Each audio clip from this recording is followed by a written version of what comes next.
तुमच्या computer skills upgrade करायच्या आहे? दिशा कम्प्युटर इन्स्टिट्यूट घेऊन आले आहेत महा डिस्काउंट ऑफर. आता कोणताही कोर्स करा फक्त 1800 रुपयांमध्ये. परतवाडामधील लैंगिक शोषण प्रकरणामध्ये धक्कादायक माहिती समोर. कोण जास्त मुली पटवणार अशी आरोपींमध्ये स्पर्धा असायची. मुली पटवण्यावरून अयान अहमद आणि उझैर खानमध्ये स्पर्धा. काही दिवसांनंतर दोघांमध्ये पैशांवरून वाद झाला. वादानंतर दोघांकडून व्हिडिओ व्हायरल करण्यास सुरुवात करण्यात आली. अमरावतीच्या परतवाडामधील लैंगिक शोषण प्रकरण. पालकमंत्री चंद्रशेखर बावनकुळे यांच्याकडून प्रकरणाची गंभीर दखल. बावनकुळेंची पोलीस अधिकाऱ्यांसोबत बैठक. मंत्री चंद्रशेखर बावनकुळे परतवाडामध्ये देखील भेट देणार. अमरावती लैंगिक शोषण प्रकरणामध्ये अल्पसंख्याक आयोगाचा अहवाल तयार. अहवालामध्ये पीडित सर्व मुली मुस्लिम असल्याचा उल्लेख. पीडित मुली हिंदू असल्याच्या नवनीत राणा यांच्या दाव्याचं खंडन. सर्व 9 मुस्लिम मुली असल्याचा अहवालामध्ये उल्लेख. मुलींना पटवण्याबाबतची स्पर्धा ही कलंकित करणारी बाब आहे. दुसऱ्यांच्या मुली रस्त्यावरती पडल्यात का? कोणाच्या तरी बहिणीला कसे बघता यातून त्यांचा स्पष्ट हेतू दिसतोय. भाजपचे आमदार प्रवीण तायडेंची संतप्त प्रतिक्रिया. अमरावतीच्या परतवाडामधील लैंगिक शोषण प्रकरणामध्ये आरोपीने ज्या फ्लॅटवरती मुलींचं शोषण केलं तो फ्लॅट सील. कठोरा नाका परिसरातील फ्लॅट मालकाची पोलीस चौकशी करणार. पोलिसांकडून आतापर्यंत 8 आरोपींना अटक. अमरावती लैंगिक शोषण प्रकरणाचे 150हून अधिक व्हिडिओ पण एकही बुरखेवाली नाही. 150 व्हिडिओमध्ये सर्व आमच्या मुली आहेत. माजी खासदार नवनीत राणा यांचा दावा. तर नवनीत राणा यांनी केलेलं वक्तव्य महिला नेत्याला अशोभनीय आहे. अल्पसंख्याक आयोगाचे अध्यक्ष प्यारे खान यांची नवनीत राणा यांच्यावरती प्रतिक्रिया. अमरावती जिल्ह्यातील विश्व हिंदू परिषदेच्या जिल्हा महामंत्र्यांवरती महिलेवरती अत्याचाराच्या प्रयत्नाचा गुन्हा दाखल. आरोपी रुपेश राऊतवर तिवसा पोलीस ठाण्यामध्ये गुन्हा दाखल. आरोपी फरार. आरोपीने पीडित महिलेला वारंवार फोन करून शरीर सुखाची मागणी केल्याचा आरोप आहे. नाशिकच्या टीसीएस मधील धर्मांतराचा व्हिडिओ व्हायरल. आरोपीने कशा प्रकारे धर्मांतर केलं याचा व्हिडिओ समोर. व्हिडिओमध्ये दिसणारा आरोपी सध्या कोठडीमध्ये. आरोपीने धर्मांतर करण्यास भाग पाडल्याचा आरोप आहे. नाशिकमधील धर्मांतरण आणि महिला अत्याचार प्रकरणातील संशयित आरोपींचे सोशल मीडियावरील ग्रुप पोलीस यंत्रणांच्या रडारवरती. ग्रुपमधील इतर सदस्य कोण होते याचा तपास सुरू. ग्रुप तयार करण्यामागे नक्की हेतू काय होता याचा देखील तपास. सूत्रांची माहिती. नाशिकच्या धर्मांतर प्रकरणी विदेशी मदतीची आता एनआयएकडून चौकशी.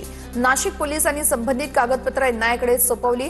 आरोपींना पैशांचा पुरवठा करणारे सोर्स तपासले जाणार. परदेशातून होत असलेल्या मदतीची यावेळेस एनआयए चौकशी करणार. नाशिकच्या धर्मांतर प्रकरणी राष्ट्रीय महिला आयोगाची टीम आज नाशिकमध्ये. चौकशी समितीत राष्ट्रीय महिला आयोगाच्या वरिष्ठ समन्वयकासह 4 जणांचा समावेश. समिती नाशिकमधील संबंधित ठिकाणच्या परिसराची पाहणी करणार. महिला कर्मचाऱ्यांसोबत चर्चा करून तक्रारदारांची भेटही घेणार. टीसीएस प्रकरणातील संशयित आरोपी निदा खान गरोदर असल्याची माहिती आहे. गरोदर असल्यानं अटकपूर्व जामिनासाठी निदा खानचा अर्ज. निदा खानच्या अटकपूर्व जामिनावरती उद्या सुनावणी. निदा खान अद्यापही फरार. नाशिक पोलिसांकडून शोध सुरू. गेल्या 5 वर्षांमध्ये टीसीएस मध्ये लैंगिक छळांच्या तक्रारींमध्ये 5 पट वाढ. टीसीएस कंपनीच्या वार्षिक अहवालातून धक्कादायक माहिती समोर. नाशिक टीसीएस शाखेतील लैंगिक छळाचं प्रकरण सध्या चर्चेत. भोंदू अशोक खरात प्रकरणात चौकशीसाठी दीपक लोंढे शिर्डी पोलीस ठाण्यात हजर. अशोक खरातसह दीपक केसरकर यांचा निकटवर्तीय असल्याचा लोंढे यांच्यावरती आरोप आहे. अशोक खरात नॉमिनी असणारी समता पतसंस्थेत दीपक लोंढे आणि पत्नीच्या नावे 4 खाती आहेत.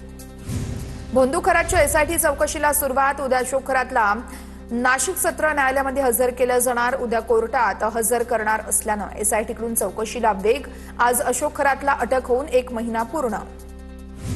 कॉन्सर्ट ड्रग्ज प्रकरणानंतर नेस्कोकडून अधिकृत निवेदन जारी. ड्रग्ज घटनेमध्ये मृत्यू झालेल्यांबद्दल नेस्कोकडून संवेदना व्यक्त. चौकशीसाठी तपास यंत्रणांना पूर्ण सहकार्य सुरू असल्याची माहिती. कार्यक्रमासाठी सर्व कायदे नियम आणि प्रोटोकॉलचं पालन केल्याचा दावा.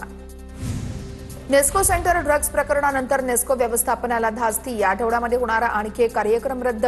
नेमका कार्यक्रम कोणता होता ही माहिती अजूनही गुलदस्त्यात. सोशल मीडियावरती कार्यक्रमाची माहिती देण्यात आली होती पण नेस्को इव्हेंट्सनं इंस्टाग्राम अकाउंट बंद केल्यानं पोस्टही गायब.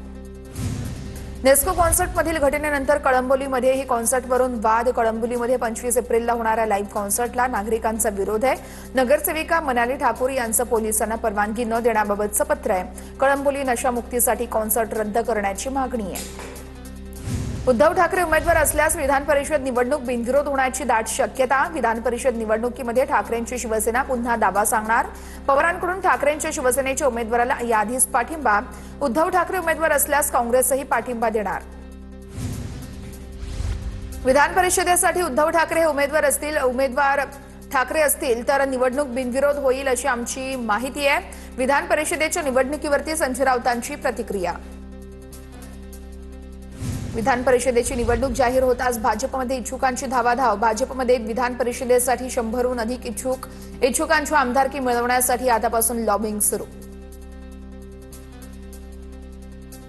विधान परिषदेच्या जागेसाठी राष्ट्रवादी पक्षात इच्छुकांची गर्दी. राष्ट्रवादीच्या वाट्याला विधान परिषदेची एक जागा येण्याची शक्यता आहे. राष्ट्रवादीमध्ये 50हून अधिक जण विधान परिषदेसाठी इच्छुक आहेत.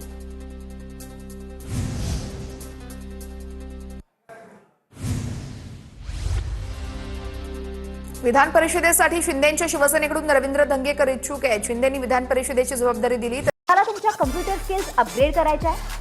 दिशा कम्प्युटर इन्स्टिट्यूट घेऊन आले आहेत महा डिस्काउंट ऑफर. आता कोणताही कोर्स करा फक्त 1800 रुपयांमध्ये.